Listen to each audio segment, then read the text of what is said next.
네, 안녕하세요. 대치동 농구술 합격 신화의 주역 아트조 농구술 아카데미 곽정수 전임 강사입니다. 오늘은 가톨릭대학교 논술 전형에 대해서 알아보도록 할게요. 자, 첫 번째, 가톨릭대학교 논술 전형에서 기억하셔야 할 거는 논술의 실질 반영 비율이 높다라는 거예요. 2018 학년도부터 수능 최저 학력 기준이 없어졌고요. 평가는 논술 70%, 학생부 교과 성적 30%로 평가하고 있습니다. 학생부 교과는 국어, 영어, 수학, 사회, 과학, 한국사 전 과목을 반영하고요. 3학년 1학기 성적까지만 반영하고 있어요. 요거에 집중해서 보시는 게 아니라 학교에서 발표하는 실질 반영 비율을 주의 깊게 보셔야 해요. 먼저 2023년 대입 시행계획 기준 논술은 88.6%, 학생부 교과는 11.4%가 반영된다라고 합니다. 이는 기본 점수의 유무에서 나뉘는 건데 논술은 기본 점수가 아예 없어요. 그러니까 0점에서 70점까지의 점수를 받을 수 있다는 얘기죠. 학생부 교과는 21점의 기본 점수가 존재해요. 그러니까 작년 기준의 19.2점의 내신 기본 점수보다 1.8점이 상승한 것으로 논술을 더 강하게 평가하고자 하는 학교 측의 의도가 반영되었다고 볼 수 있겠죠. 이 표 한번 봐주시면 좋을 것 같은데요. 2022년 모집 요강 기준 학생부 교과의 급간 점수예요. 내신 층등급까지의 격차가 1.8점밖에 존재하지 않습니다. 그러니까 내신이라는 것이 약하다고 해서 여러분들이 이 학교에 지원을 꺼릴 필요는 없다라는 거죠. 가톨릭대학교 논술 전형에서 주의하셔야 되는 부분 하나 말씀드리려고 하는데요. 우선 논술 학과 선택에 대한 이야기입니다. 언어 논술 세문항을 출제하는 학과들을 문과 학생들은 선택해야 해요. 이러한 학과들은 전체 80명 규모예요. 각 과별로 비교적 적은 수의 인원이 선발된다는 점도 유의해 주셔야 합니다. 몇 개 학과들을 조금 얘기해 드리려고 하는데요. 첫 번째, 간호학과 지원하려는 학생들은 인문계열에선 지원하기 쉽지 않아졌어요. 수리논술 세문항을 풀이해야 되는 유형이고 문이과 통합되어 있는 학과이거든요. 인문계열에서 간호학과를 지망하려고 했던 학생들은 주의가 필요합니다. 이과 학생들과 수학 역량으로 경쟁해야 되기 때문에 쉽지만은 않을 거예요. 자, 생활과학 계열의 학과들 중에서 공간디자인 소비학과, 인류학과, 아동학과는 인문논술을 준비하여 지원이 가능합니다. 하지만 식품영양학과는 간호학과와 마찬가지로 수리문항, 세문항 풀어야 된다는 거 주의하셔서 지원해 주시길 바랍니다.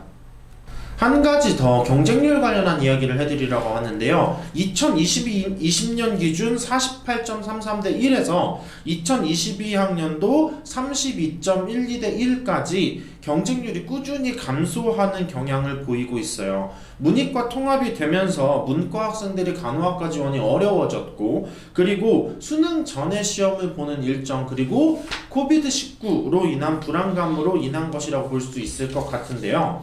여러분들이 이제 여기서 생각하셔야 될 건 논술 실력이 충분히 갖춰져야만 이러한 상황들을 모두 극복할 수 있다는 점을 고려해 주셔야 하겠습니다. 가톨릭대학교 논술 전형은 어떻게 출제되었냐라고 하면 우선 100분의 시간 동안 세문항을 풀이하는 형태예요. 총 1300에서 1500자인데 주제를 공유하지 않는 개별 문항이고 1번 문항 같은 경우는 300에서 350자, 2번과 3번 문항 같은 경우는 500자에서 600자의 분량을 요구하고 있어요. 각 개별 문항이기 때문에 1번 문항에서 시간을 최대한 세이브하고 2, 3번 문항에 충분한 풀이 시간을 안배하는 것이 필요하다고 볼 수 있겠습니다.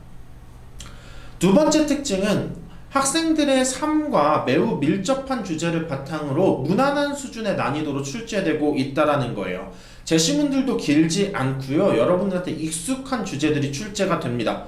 논제의 요구도 비교적 길고 명확하기 때문에 풀이에서 큰 어려움이 발생하지는 않을 거예요. 다만 비교, 적용, 비판 등의 다양한 유형이 정형화되진 않은 형식으로 출제되고 있기 때문에 3학년 1학기 그리고 여름방학을 이용해 논술 유형에 대한 풀이 방법을 충분히 학습해두는 것이 좋겠습니다. 가톨릭대학교 유형의 특징은 핵심을 정확하게 파악하는 능력하고 그 관계를 분석해서 연결하는 유형이 주로 출제되었다라고 말할 수 있을 것 같아요. 그래서 여러분들은 기준이 되는 제시문의 논지랑 대상, 제시문의 주요 주장을 연결하는 걸 목표로 설정하고 각 문항의 요구에 대해 답변하는 분석 과정을 거쳐야 해요. 세부적인 사례들보다는 주요 핵심을 위주로 연결하고 있음에 주의해서 각 제시문의 핵심 분석, 논제 요구와 어떻게 연결되는지, 그리고 논제 요구에 따라 제시문의 논거를 어떻게 연결해서 주장과 근거를 보여줄 수 있는지를 설계할 필요가 있겠습니다. 하나 정도 주의 깊게 보셨으면 하는 건 이 학교는 형식의 10%가 아니라 20%의 비중을 할애하고 있어요. 문장 구성, 표현, 문단 나누기 등에 모두 다 감점의 요소들을 배치하고 있기 때문에 여러분들은 이 감점을 최소화할 수 있도록 글을 많이 써보시는 걸 좀 추천드리는 학교입니다. 분량에 대한 감점도 명확하기 때문에 분량을 적절히 고려할 수 있는 능력도 요구된다는 점 같이 생각해 주시면 좋을 것 같아요. 문항의 난이도가 그다지 높지 않기 때문에 실수를 줄이고 여러분들은 감점을 최소화하는 능력이 중요하다라고 말할 수 있겠네요. 자, 마지막으로 이런 학생들이 가톨릭대 논술 지원하려고 생각해 보시면 좋을 것 같아요. 첫 번째, 수능 전에 논술 시험을 보는 것에 대한 부담이 적은 학생이요. 10월 말에 시험 보거든요. 요 일정도 충분히 고려할 수 있는 친구들이 지원하셨으면 좋겠고요. 두 번째는 내신이 8등급이거나 9등급이면 다소 어려울 수 있습니다. 7등급 이내인 학생들이 좀 지원해 주셨으면 좋겠어요. 가톨릭대학교는 논술 실력이 가장 중요해요. 그래서 자신감이 충분히 있어야 될 거고요. 논술 정규반을 통해서 상위권 대학의 논술 문항 풀이하는 것이 수월한 친구들이 가톨릭대를 고려해 주시는 게 훨씬 더 유리해요.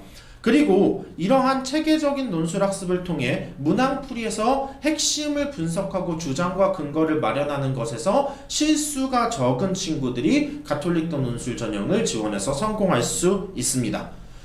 지금까지 아토조 농구술 전임 강사 곽정수였고요. 학교 측의 모집 요강과 기출문항이 발표되면 관련해서 더 상세한 정보를 제공해 드리겠습니다. 감사합니다.